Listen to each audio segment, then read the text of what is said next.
Hey everyone, welcome to the Ottawa Herald Podcast. On each episode of the podcast, you'll find the voices making news in and around the Franklin County community.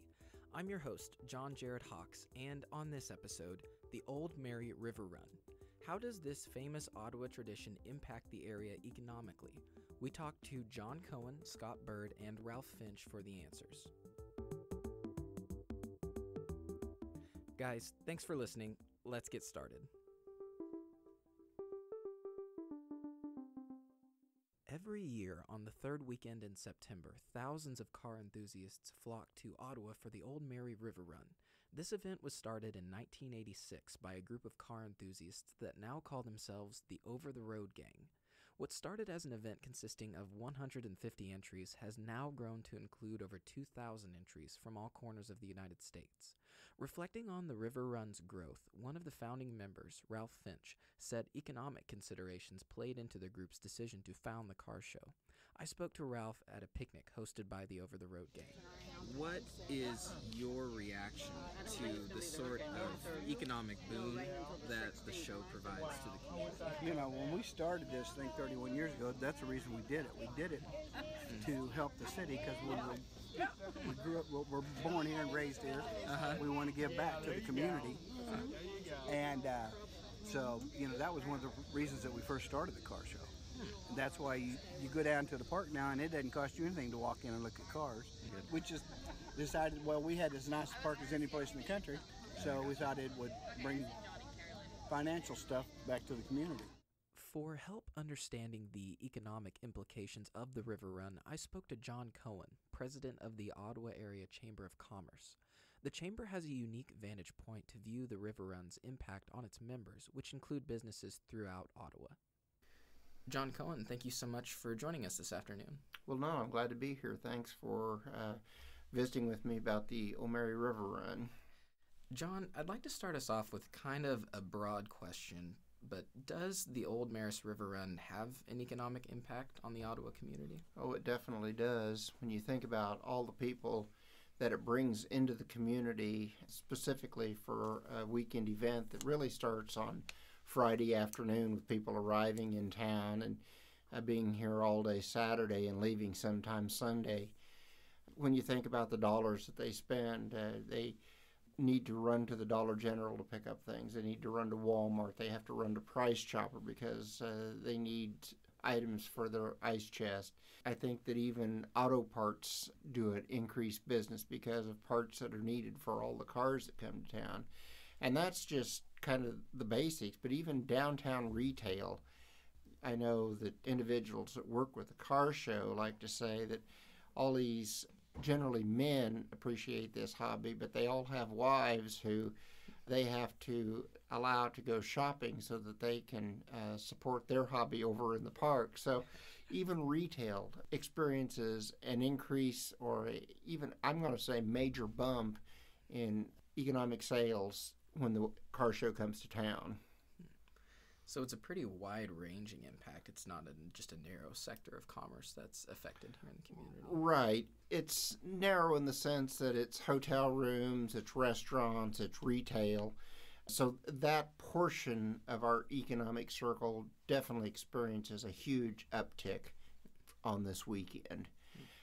For instance, transient guest tax, I believe, is 7% in the community, and all hotel rooms in our community and surrounding communities will be sold out this weekend.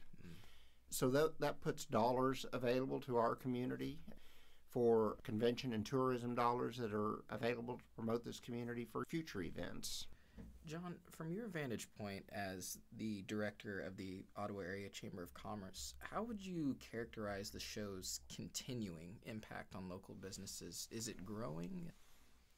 Definitely, it has the advantage of being a long-standing event that is known and recognized by car enthusiasts and people, and by that I mean people who enjoy working and tinkering on cars and people who enjoy just looking at them and experiencing it. So it has grown through becoming a very consistent event that people appreciate. They know what to expect. They put it on their calendars because they know it's the third weekend in September every year. So that consistency and that ability to have that long-lasting now, I believe over 20 years on that same weekend, the community is reaping the economic benefits of that.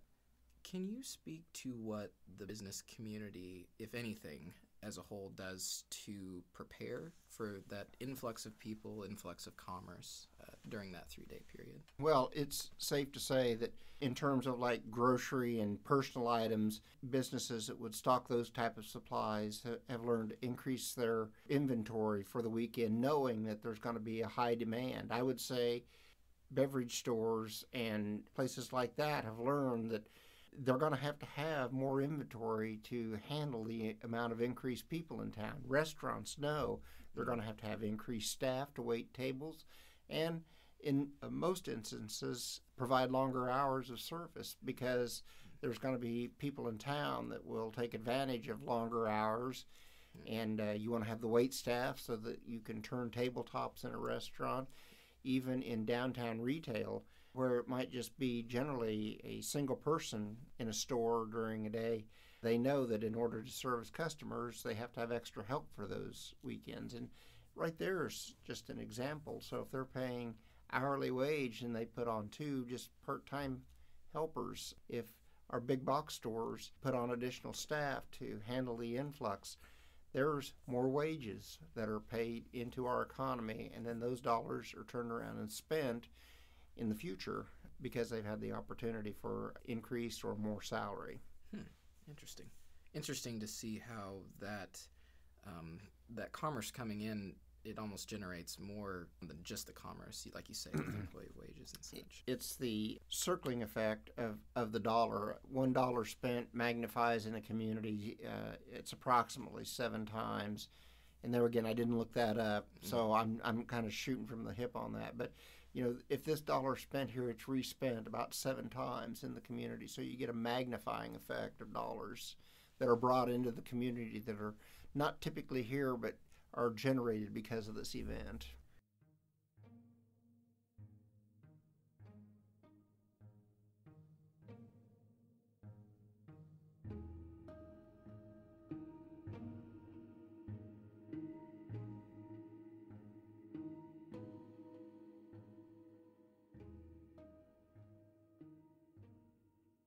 John, we've been mainly talking about the benefits, and there are a great varied many that this show brings to town. On the flip side of that, are there any negative effects that this volume of people, volume of commerce brings to the community? Well, any time you bring in a number of people, and even though it affects commerce in a positive way, it takes more community service in order to provide safety for a greater number of people, to make sure people are obeying the law, to have firefighting staff available in case of an emergency. So there's that. And I'm not suggesting that there's litter every place, but I mean, more people create more trash. So that has to be dealt with. It's all things that I don't necessarily want to refer to them as a negative impact, but are things that have to be provided for when thinking about how a community is going to respond to an event this big. I prefer to think of them all as positive situations that have to be considered and prepared for, rather than negative impacts that they might provide. Well, John, are there any facets of this event or events like it that we should be thinking about as we move towards the big weekend? Well, I think it's just a good opportunity, if you've never experienced the event, to come down and see it and experience it. If you have children or grandchildren, to give them the opportunity to experience family time and maybe something that they hadn't seen or would ever have the chance to experience someplace else. It's an opportunity for the community to have a lot of pride in Ottawa and Franklin County for just being able to, as a community, stage this event. And I don't want it to diminish. I mean, the car show, Ol Marais River Run, is put on by a private organization. And it's not anything the Chamber does or the City of Ottawa does. This started out as a group of car guys that started this car show, and it's grown into what it is. And so I think it also emphasizes the ability of just a few people to have a great impact, a great positive impact on a community. I get questions like this all the time, and I respond how great it is for the community, and we'll even have people call and think the chamber is supporting it, and we do some things to support it. We're not the organization. We stand in admiration of that private group that puts this together and has created all this synergy in our community.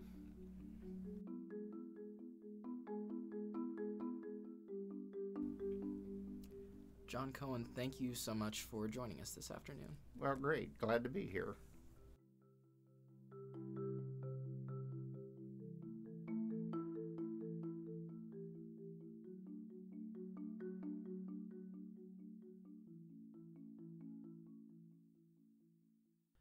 Rounding out our guests for this episode is Scott Byrd, the finance director for the City of Ottawa.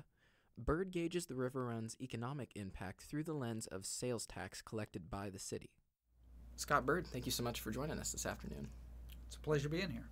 Scott, to start off our conversation, where do we start in conceiving the River Run's economic impact in the Ottawa community? I generally look for sales tax figures that come in 30, 45, 90 days down the road. That's what I look at to see if we've had a successful September, because it's not just the car show, but we have the other two events these days that also help bring people to town, and they're certainly generating local retail sales. Gotcha. And the other two events being Power of the Past? And... Correct. Power in the Past, and then Cowboy Days is the first weekend in September. And so you join those two with the car show, which has been an incredible event for us over the years. And you can certainly see that's bringing a lot of people to town and generating a lot of local retail sales, and therefore sales tax, which is what I watch and track every year to see, kind of try to get a feel for what those events have done for us. Do you look at the sales tax in relation to months that, aren't September, I guess, would be the way to put that? Well, I do, but I think it tracks better if I'm looking from year to year rather than other months, because there tends to be a consistency of ups and downs in particular months, and once in a while I get thrown a curveball, and that doesn't always track true, but by and large, one month of January will track fairly true with last January, or even for the last 5 years. I mean, we may see a trend that it's going up, but generally speaking, from year to year, that's what I'm looking at. What I can tell you is I saw a definite uptick in the mid-'90s, and of course the car show started in '86, I believe it was, and so it was a lot smaller back then. But then there was an uptick in sales tax in the mid-'90s, and then again in the early, say like 2003, between 2003 and 2006, I saw what I thought was another uptick in sales tax. And so what I think that was related to the crowd that the car show was attracting.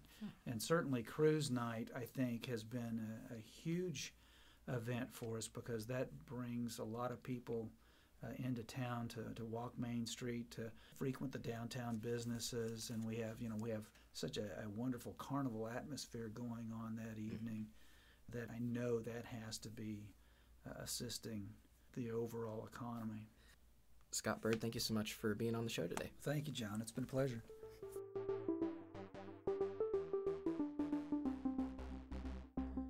All right, that wraps up this episode. For more on the Ol Marais River Run and a whole lot of other things, visit our website at www.ottawaherald.com. Guys, we want to know what you think of this podcast. Shoot us an email at news@ottawaherald.com and tell us what you think.